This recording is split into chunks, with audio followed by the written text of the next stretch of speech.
Graça e paz, queridos. Hoje quero compartilhar sobre o tema ídolos do coração. O texto se encontra no livro do profeta Ezequiel, no capítulo 14, a partir do verso 1.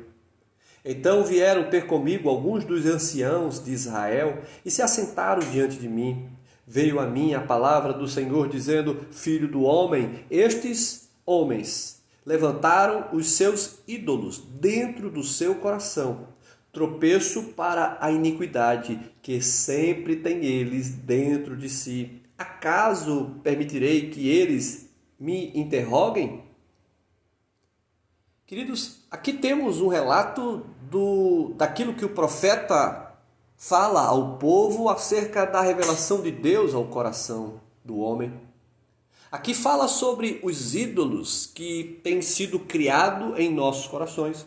E uma definição simples de ídolo é tudo aquilo que ocupa o nosso coração, tirando o lugar que pertence a Deus. A idolatria consiste em substituir o Deus vivo por ídolos ou falsos deuses. É tornar absoluta uma coisa relativa, tal como dinheiro, como poder, como prestígio, a fama. O auge da idolatria é a perversão total da consciência, do nosso coração, tornada incapaz de perceber as consequências que a adoração dos ídolos provoca. O profeta Ezequiel, no texto que lemos, no capítulo 14 de seu livro, fala de ídolos do coração. São representações divinas que construímos na nossa alma e que se tornam substitutos de Deus. O ídolo pode ser um objeto, uma propriedade, uma pessoa, uma atividade, uma regra, uma instituição, uma esperança, um prazer. A questão essencial é: há alguma coisa ou alguém além de Jesus Cristo que tenha assumido no nosso coração uma função de confiança? Existe alguém ou algo que tememos, amamos, confiamos ou desejamos mais que a Deus? Há uma tendência em nosso coração em não crer em Deus, em criar substitutos. Para o reformador Martinho Lutero, ele dizia que a idolatria é o pecado por trás de todos os pecados. O profeta Ezequiel, exatamente nesse texto, fala que o problema está no coração do homem. Considere, por exemplo, a ansiedade, que pode se tornar obsessiva e controlar toda a nossa vida.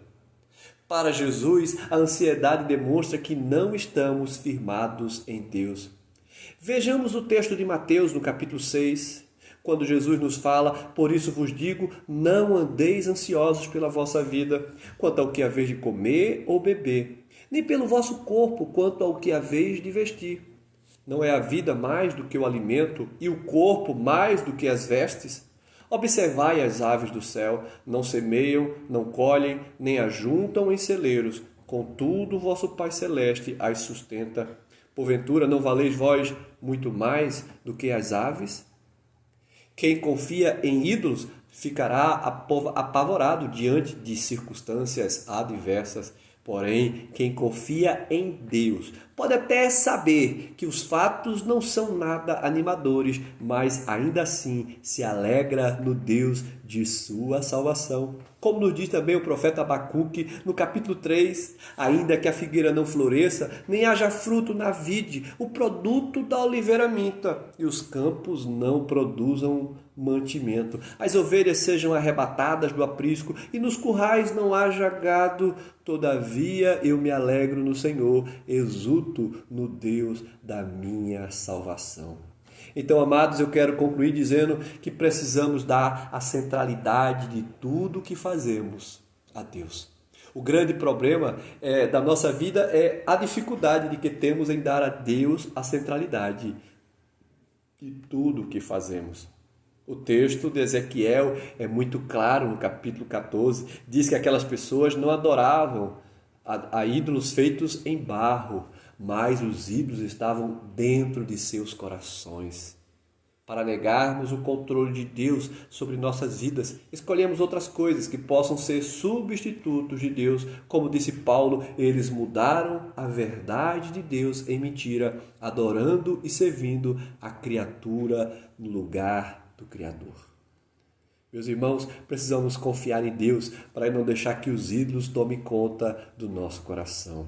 Que Deus nos ajude a compreender a sua verdade e seguir o seu propósito em nossa vida. Jesus disse: eu sou a luz do mundo, quem me segue não andará em trevas. Que Deus te abençoe, que o Senhor nos ajude. Amém e amém.